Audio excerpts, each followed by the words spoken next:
How's it going there, everyone? It's Mr. Zen over here bringing you guys a brand new One Piece anime episode discussion. And for today's segment, guys, we are going to be talking about One Piece anime episode 768. And in this episode, guys, it's all about bonds. The Kozuki clan, the Mugiwara pirates, the Heart pirates, the Mink tribe, all of them coming together in this episode as we learn more and more about what the Kozuki clan involvement with the freaking Mink tribe. And in the next step, this episode, all this information that's going to be coming in this episode is going to be all relevant to what's going to be going on in the next episode involving with, dare I say it, poneglyphs, guys. Honestly, they even said it in the little preview right there before at the end of the episode. And I loved how this these three, I would say the next 3 episodes are really gonna be just jaw-dropping for all One Piece fans. I am not lying to you guys. If you guys read the manga, you guys are just gonna be just shocked and as to be wondering what's going on in the new world, because that's what's gonna be happening in the next couple episodes. This next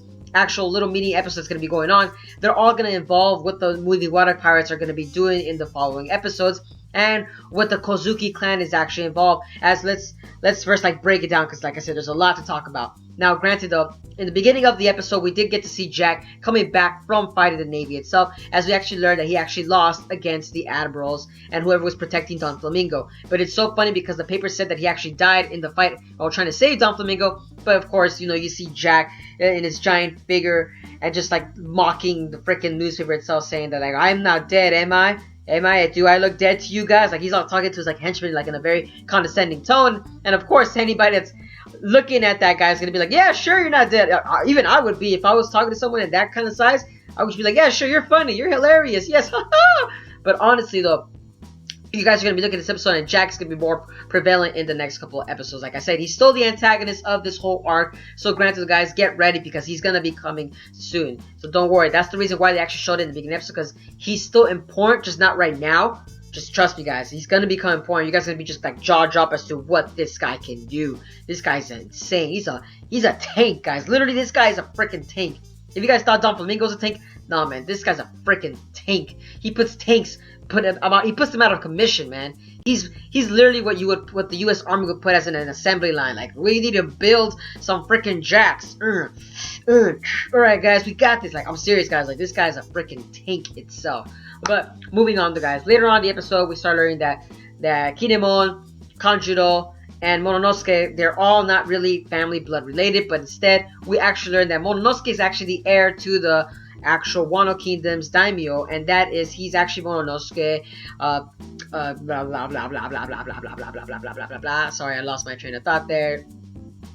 Kozuki, my bad. Mononosuke Kozuki right there. Honestly, I lost my train of thought there. But like I said though, Mononosuke, very important character now, as we get to see that he's actually a very royal, prestigious person, and he actually honestly when I was reading it in the manga, and I was glad to see it in the animated format, it's still jaw-dropping because you never actually considered this kid to be in that position, because even when they kind of introduced him, he was just some lowly bunch, you literally, Oda kind of did a big ass twist when I first read that. Even to this day, when I saw this episode, I still was kind of still surprised, we're wow, it's still shocking. Even for a lot of anime viewers are going to be shocked when they actually look and see that Mononosuke is he's a prestigious kid. But it's funny because Oda always likes to do that. He does like to reuse recurring themes, like princess, and Luffy actually going there to actually rescue them. But this time, instead of a princess, so most of the time Luffy just really does rescue princesses,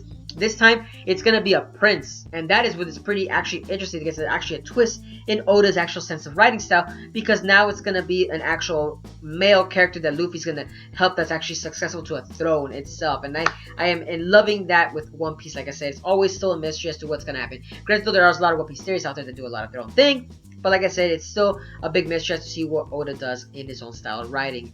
Granted though, like I said, I'm still talking too much. We do get to see that we get to see the Mink tribe actually acknowledge Mononosuke, and they see that Mononosuke is that much of a powerful character that you see Nekomamushi and Inuarashi, they actually bowed down to him, and they actually put their past behind him and said, we'll work together. And that just goes a lot to say how powerful of a character freaking Mononosuke is, due to the fact that just where he comes from himself, that he's that respected. Like I said though, guys, Mononosuke, he's gonna be such a prevalent character in these later arcs that it's just amazing. Like I said, One Piece right now, it's 2016 really was the year for One Piece. Even the anime itself, it's still doing really well, guys, honestly.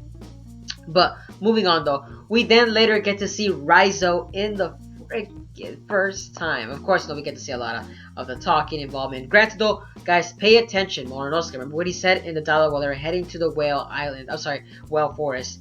He said, as we get closer to the whale, he hears voices. He's hearing voices, and it gets louder every time it gets closer. Pay attention to that, guys. It's very important. Remember that. I'm not lying to you guys. If you guys read the manga, you guys will know that's very important. But like I said though, but that's gonna be like, you know, like, it's just like a little small detail that people might have missed because of the fact, you know, of what's going on. And we get to see finally Raizo. Raizo, guys. Everybody that was actually suspecting, you know, like Oda does, you know, like the way his art style is very different from other, you could say, Shonen Jump characters. His art style is very much depicted as, you could say, goofy. Honestly, like if I want to say it, his art style in drawing human characters is goofy, but that's, you know why? It's to distinguish characters. Like I said, the only thing I can say that Oda really does hard to distinguish characters is female characters. A lot of the female characters do look the same, but when he's drawing male characters, a lot of male characters never look the same. On it, like, just look at a lot of the prevailing characters that are majorly important in One Piece. They're never really looking the same. They're always looking very different. Attitudes are very different, and we got to see Raizo in the spotlight, and you get to see that. You know, when you think of ninjas, you think of Naruto, these super cool ninjas. You think of, like, the jutsus that they do. You think of someone that's really strong. And then you see Raizo, such an anticlimactic event, where he's like an ugly face. He's just chained up to a wall. He has, like, some goofy-ass hairstyle. It's just so hilarious looking at Raizo, but at the same time, you know this character is a very strong character. Due to the fact that, you know, they're heirs to or protectors of the Kozuki clan itself. Like I said, it's very much entertaining, and I loved the reactions off of Frankie, Chopper, Luffy, and Usopp. It was just so freaking hilarious, and looking at them just how they actually saw Raizo. Their dreams were shattered. They literally saw him, and they just... even the emphasis on the picture itself, they even drew a ninja, and they actually shattered it like as if it was a piece of glass. And I thought to myself, that's really, even for myself, when I saw it, like, you know, when I first read the manga, I thought to myself, this is a ninja. I'm thinking to myself, this better be a super strong ass ninja. I'm not gonna lie to you guys. He better be some super cool, but he actually is, guys. Honestly, he really is a pretty cool ninja. He's kind of anticlimactic still at the same time, but he's still pretty cool in honesty. Once you guys get to know more of his character, you guys will see he's actually a really cool ninja. But that's it for today's segment, guys. Like I said, nothing more happened in this episode, but they're going to talk about the poneglyphs in the next episode. And like I said, next episode, pay attention, as lots of stuff is going to be going on. A lot of maelstrom is going to start happening now. So guys, like I said, that's it for today's segment. Let me know down in the comments below what you guys thought about this anime episode. What was your favorite part? Like I said, I still love the part where Frankie, Chopper, and all of them were just heartbroken. It was a very heartbroken moment right there. It's still hilarious, but it's Oda's sense of style of writing right there. But as all, like I said, guys, that's it. And let me know also down in the comments below as to what you guys think of what's gonna happen in the next episode. What do you guys think they're gonna show? What do you guys think of Nekomamushi and Inuarashi as their own characters? What you guys thought of that? Like I said, there's very powerful imagery involved in this episode. Like, you know, even though there was still dialogue involved, but look at the imagery involved with it as well. It was still powerful. The audio that was around it as well, it was still awesome to hear and look at, guys. But like I said, guys, that's it for today. If you guys enjoy my content, give a like, comment, share, and subscribe for more One Piece anime related content. And as always, guys, have a wonderful day. But this is Mr. Zen, signing out.